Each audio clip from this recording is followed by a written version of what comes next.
அவங்களுடைய குடும்பத்தில் இருக்கவங்க பேர்ல மெடிக்கல் காலேஜ் இருக்கும், இன்ஜினியரிங் காலேஜ் இருக்கும். இது எல்லாம் எங்கிருந்து வந்துச்சுன்னா இந்த மாதிரி மலைகளையும் இந்த மாதிரி மைன்ஸ்லையும் பினாமிகளை போட்டு அதுல இருந்து சட்டம் சொல்லுது 10 அடி எடுக்கணும்னா 50 அடி கல் எடுக்கிறது, 50 அடி இடத்துல 200 அடி கல் எடுக்குது. என்னென்ன ஃபைன் போட்டுக்குவாங்க. கூடு சீக்கிரத்துல முதலமைச்சர் பண்ணுவாரு, எல்லாத்துக்கும் ஃபைனும் போடுவாரு, கைதும் பண்ணுவாரு, எல்லாமே நடவடிக்கை இருக்கும். ஆனால் நான் என்ன சொல்ல வரேன்னா, முதல்ல இந்த அரசியல் ரீதியாக வெற்றி பெற்ற பிறகு முன்னாள் அமைச்சர்களுடைய பினாமியா இருக்கக்கூடிய இந்த மலைகள்லாம் இருக்கு பாருங்களா, மக்களுடைய சொத்துக்களா மாற்றப்படும். அதான் அமைச்சர் முயற்சி செஞ்சுட்டு இருக்காரு. அப்படி பண்ணும் பொழுது சீல் வைக்கும் போது என்ன ஆயிடுதுன்னா, செயற்கையா ஜல்லியையும் மற்ற ரா மெட்டீரியலையும் அவங்க முடக்கிறாங்க. ஏன்னா யார் கண்ட்ரோல் இருக்கு?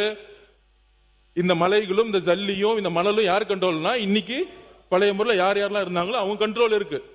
இவர் சீல் வைக்க போனா உடனே சல்லி கிடைக்காம பார்க்க, அப்ப ரேட் ஏறுது.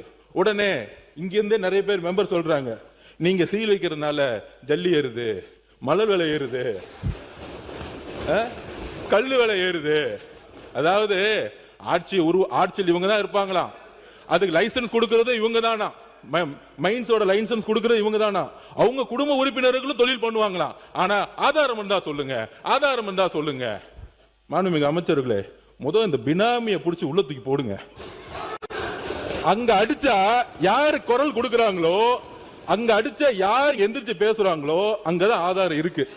மக்கள் மன்றத்து முன்பு நாங்க ஆதாரம் கொடுத்துட்டா போதும், யாரையும் ஜெயில தள்ள வேணாம். எந்த தேர்தலையும் யாரெல்லாம் பினாமி நிறுவனங்களை உருவாக்கி மைண்ட்ஸை கண்ட்ரோல் பண்ண எந்த தேர்தலையும் அவங்க ஜெயிக்கவே முடியாது.